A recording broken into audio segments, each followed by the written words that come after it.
Oy, kamusta? Welcome to episode number 5 and ang topic natin for today is influence. Ang sarap isipin nito eh. Kung matututunan natin or mas maiintindihan natin yung mga bagay or mga tao na nakaka-influence ng choices natin or decisions natin. May mga bagay din na nakakapag-influence ng mood natin. And ang goal natin ngayong session na 'to is to understand kung ano-ano yung mga yon. So first, let's talk about environment and how important it is. Sabi nga nila, birds of the same feather flock together. And it has been one important thing na palagi natin nakikita sa mga quotes na sinasabi ng mga coaches and mga mentors that you have to surround yourself with people that align with you. Same goal, same mission. Yan yung, I think, post ko sa reel ko sa Facebook na isang araw. But yeah, very, very important to eh. So, with this in mind, ask yourself this question. I want you to be more aware of this. Sino ba yung mga tao na palagi mong kasama? And I want to also inject the importance of like having a community that's already in the direction that you want to go. Like, for example, you want to be a good social media marketer, right? Ngayon, maghahanap ka ng community na meron ng magagaling so that yung tinuturo natin dito, it's what we call modeling. You know who to model. Meron kang guidelines. Kasi, again, if you look at it, there are people that have already done what you wanted to be. Right? So, ginawa na nila eh. May footsteps na eh.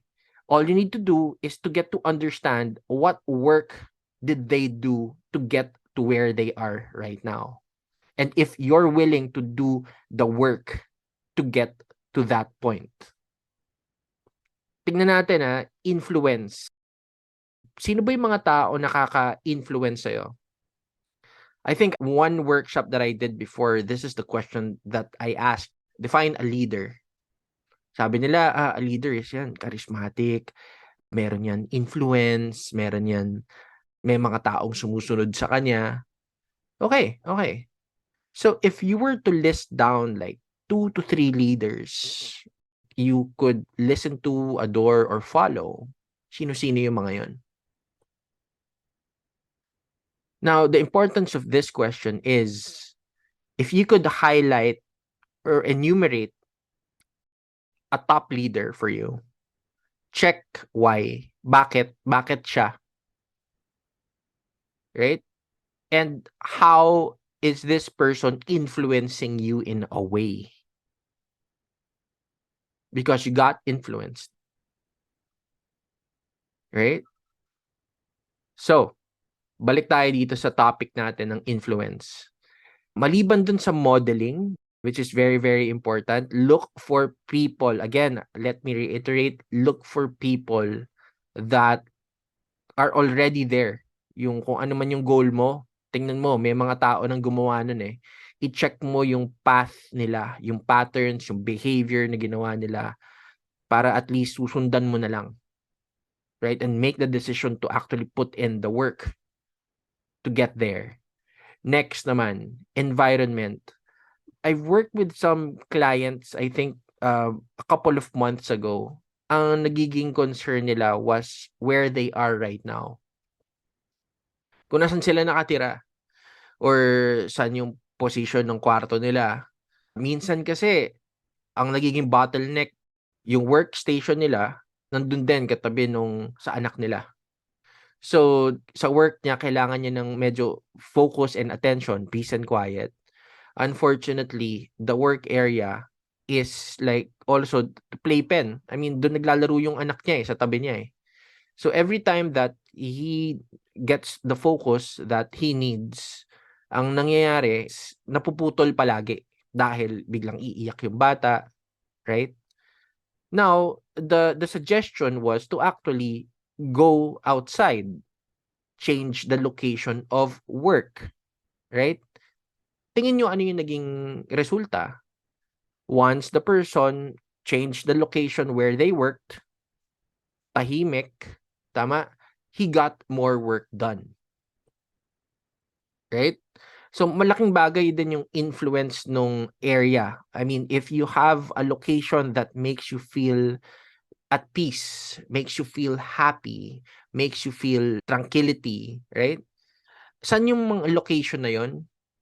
And use that location to actually influence your mood. There are places that could make you feel very, very productive. Saan yun? Check within yourself so that you could actually find that location. And in NLP terms, of course, yes, this is what we call anchor. Pero again, for this topics, let's look at it as a thing or a place that could influence our thoughts and our mood. Okay, so meron tayong environment. Next thing that you could consider is the things that you consume. Food, 'di ba? Food. So, tingnan natin, ano ba yung kinakain mo? Minsan, 'di ba, may kinain kang sira na pala. It could influence your stomach, 'di ba? Imbes na naka-focus ka dun sa ibang ginagawa mo, biglang sasakit yung tiyan mo, hassle 'yun, right? There are lots of things that could influence our thoughts also, lalo na 'pag meron tayong mga kinakain. Kaya meron mga dietitian na meron silang specific na meal plans, right? To enhance your mood. Meron din, 'di ba? Serotonin, may mga ganong pagkain eh. Pero ang next din natin na pag-uusapan dito is what do you see on social media? Kasama yan dun sa what do you consume eh. Now, for most people, they spend like almost more than half a day on social media, lalo na kung yun yung trabaho mo. Scrolling on TikTok, scrolling on Instagram and Facebook, and probably Twitter or Reddit, di ba? And what are you consuming? Because all of these stuff that you're reading and watching influences the way you think. A book that you've read has influenced probably the way who you are now, right? Meron mga bagay na nakikita natin sa social media that triggers us, that makes us feel bad or feel envious of something, feel angry. I remember this time nung politics, 'di ba, nung election. There were lots of friends, like different sides, getting angry at the other person because of just what they said or what they see on social media. Sobrang triggered. Then nandito na, nagkaroon na ng mga canceling. Nagde-delete na sila ng ano, unfriend na, FO na, friendship over na, no? Pero it's also a way to actually control what you see, what you consume. One thing that I've told some of my mentees and coaches is that check your feed. Kasi ngayon, pwede mo nang i-control yung news feed mo eh. There are ads that like wala namang sense sa'yo. You could just, remove it. This is not for me. Pwede mo nang tanggalin yan. There are also posts from people. Check how you feel. When you're scrolling on your feed and then you see a friend posting something that's not aligned with you, instead of unfriending, one thing that I do is snooze. Parang 30 days, 'di ba? Kung hindi ko nafi-feel tong pino-post niya sa stories niya or na parang meron akong naiinggit ako or naba-bad trip ako sa pagmumukha niya. May ganun eh, 'di ba? What I do is like snooze it. Kasi I want to shed some light to this na parang iba yung feeling ngayon lalo na social media age na ngayon, 'di ba?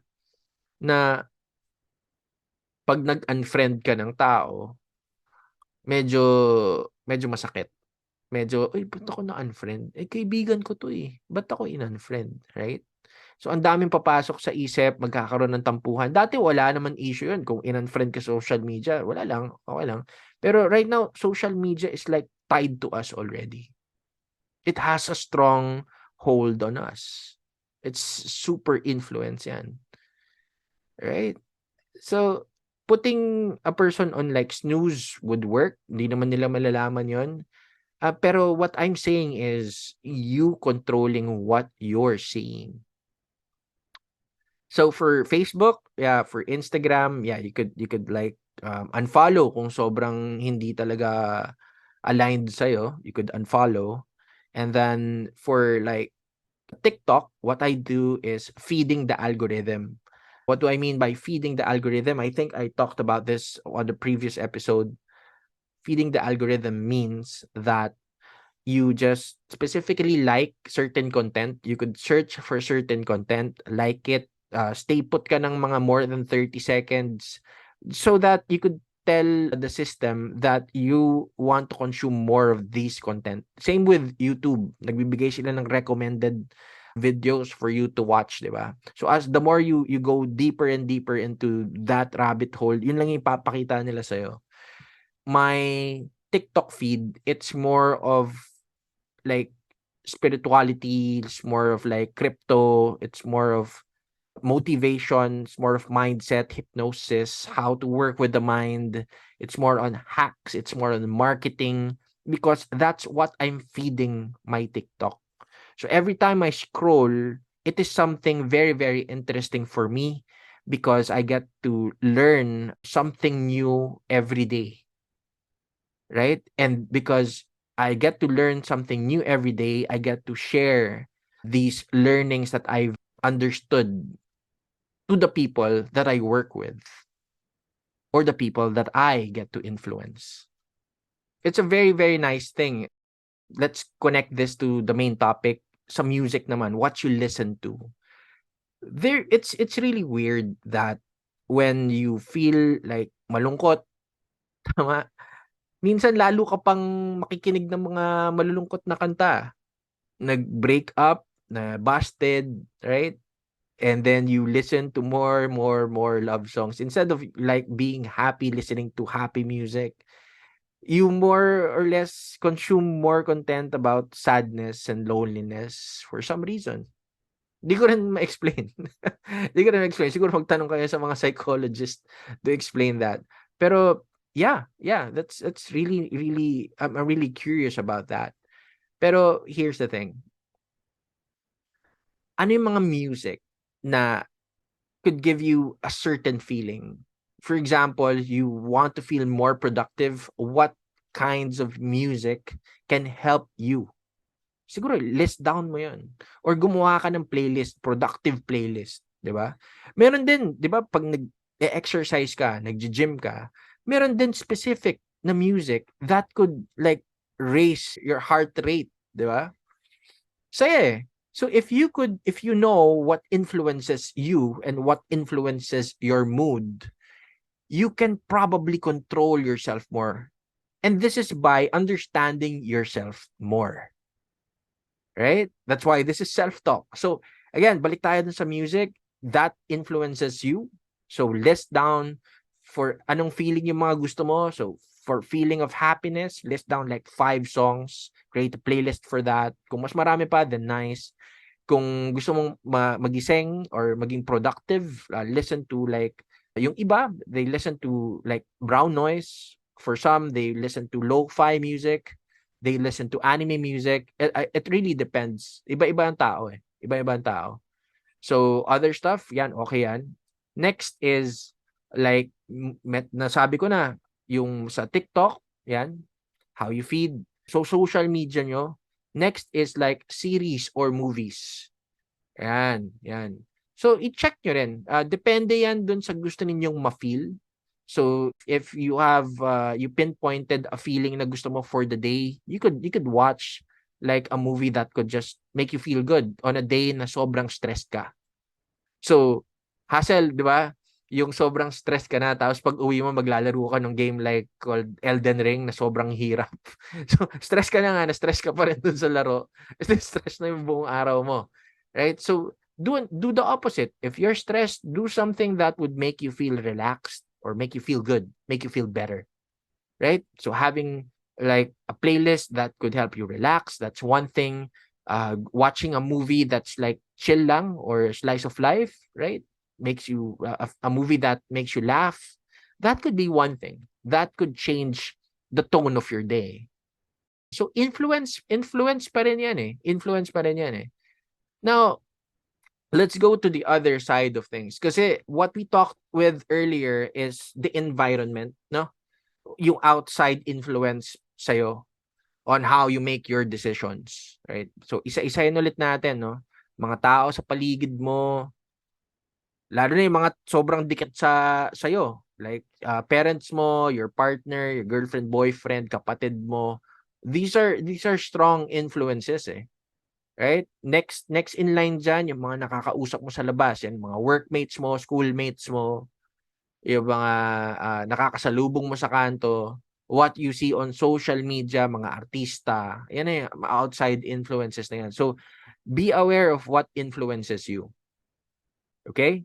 Maliban sa environment, what you listen to, yan. What you consume, so pagkain, what you listen to, yan, music, di ba? And what you watch. Yeah, mga movies din, mga movies. So if you get to be more aware of what influences you, it gives you more power and more control. Now, let's go to the other side of things. What you influence naman. It's like a tricky thing eh. I mean, look at this. You listening to me right now, this is also a form of influence. Your thoughts get to be molded. Your behavior gets to like work with different paradigm, a different scenario. Ang goal ko kasi dito sa podcast na to is to pull people from like regular thought. I want to help people get new options, be more aware of themselves so that they could create better decisions one thought at a time. Okay? So, again, punta tayo dito ah. Notice your body language. Right now, what are you communicating to people? 'Di ba? Kung titingnan mo sa isang conversation, a simple movement ng pag-cross lang ng kamay, it sends a signal to the other person na parang, uy, negative body language yan. Nakasimangot, right?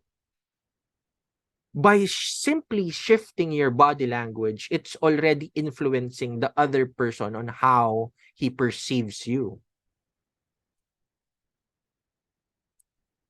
So now, notice your body language. What's your current posture? What's your posture nung kausap mo yung kausap? What's your posture nung kausap mo yung kausap? What's your posture nung kausap mo yung client mo or yung kaibigan mo kanina? Notice your movement. Notice what you've worn. Ano yung mga suot mo nung lumabas ka? When you went to a Zoom meeting, ano yung background mo? What are you communicating? What's the frame? What's the anchor? Tama? Yun eh. Awareness. Look at yourself right now. Kung titingnan mo yung sarili mo sa salamin ngayon, what are you communicating consciously and what are you communicating subconsciously? This is you influencing your environment and other people around you. May choice ka eh. You could wear like a polo shirt or a polo or a sando and that changes the perception nung kausap mo. Pumunta ka ng meeting na nakasando, that changes something. Perception. And how they treat you also. Right? Okay. Now, what you communicate subconsciously. Conscious, subconscious, 'di ba? Conscious yung alam natin eh. Subconscious minsan hindi natin papansin yan eh. So, one thing that we want to work with muna is to make the subconscious conscious. And as, yun yung medyo tricky doon eh. And as we get to work with yung mga bagay na hindi natin alam at malaman natin, ngayon aware na tayo, ang susunod natin gagawin is to repeat and repeat and repeat so that it becomes automatic and then it becomes subconscious naman. Okay? Okay, here's the thing. we have mannerisms and habits. For example, in this like podcast or like people that you get to listen to on a public setting, they have like mannerisms. Like yung iba yung iba naman merong specific movements, meron yung iba nag-i-sway sila, yung iba nanginginig. Tama? Most of the time hindi nila alam 'yun. Now, bakit ko sinabi that make the unconscious conscious? If we have people around us that could give us feedback to make us aware of these things na hindi natin alam, we could now make something out of it. We could now change it if needed. So, ulitin ko the subconscious, conscious. Ngayon, alam na natin na meron tayong mga mannerisms na hindi nag-work for us. Right? So, ang next thing naman doon is to be conscious enough to change it, and then pag nabago na natin siya, masasanay na tayo doon hanggang sa maging unconscious na siya. Natin na ginagawa, automatic na siya. Imagine mo, pag nagbibisikleta ka or sa mga taong nagbisikleta, alam niyo yun eh. You start with, pag upo ninyo sa bisikleta, hindi naman kaagad umandar yung bisikleta eh. 'Di ba? Uunahin mo muna yung right. Hindi ka pa magbabalance eh. Ang dami pang iniisip eh. Pero once na natuto ka na, nakapagpedal ka na, gumalaw na yung bisikleta, tuloy-tuloy, tama, it becomes subconscious already. Hindi mo na kailangan isipin. Tinitingnan mo na yung daan, dire-diretso. Hindi mo na inisip yung pedal eh. Same with breathing. It's automatic. Right? But if you will it, now, tulad nito, kung papakinggan mo yung suggestion na to, you could now shift your breathing to become conscious. Like inhale and exhale. And now, while you're conscious breathing, biglang tumigil yung hinga mo. Hinga ka ulit. Okay. Kasi naging conscious na yung breathing mo by me suggesting it. Right? Now, siguro it would take a couple of seconds before it becomes unconscious ulit. Right? So, what we want to work with is control, because with understanding these stuff, you become more aware of it, and you have more power to actually influence the not just the people around you, but yourself. Again, ganito yan Be aware of what influences your behavior, what influences your mood, what influences your decisions. Tama. Like yung sinabi ko kanina, yan, uulitin ko yan. Kailangan ko i-recap yan eh. Yung mga tao sa paligid mo, yung kino-consume mo, diba? What you listen to, very, very important yan. Be aware of those. Next is be aware of the people you influence. Notice your body language. Notice how you bring yourself, how you present yourself to other people. Notice yung pananamit mo, yung amoy mo, yung perfume na ginamit mo, 'di ba? Ang laking bagay nito eh, because this could work with their perception of you. And maganda kung if they see you as a person of authority, you demonstrate authority, you demonstrate higher value, you demonstrate confidence. Tama, ang laking bagay din nun eh. And that's a good thing. You demonstrate leadership. And that's a nice thing.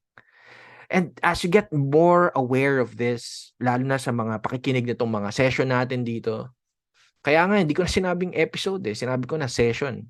It's like, the goal for this podcast is like a mix of like therapy and a coaching session, in where we just talk and work with solutions, suggestions, and options that may add to your arsenal.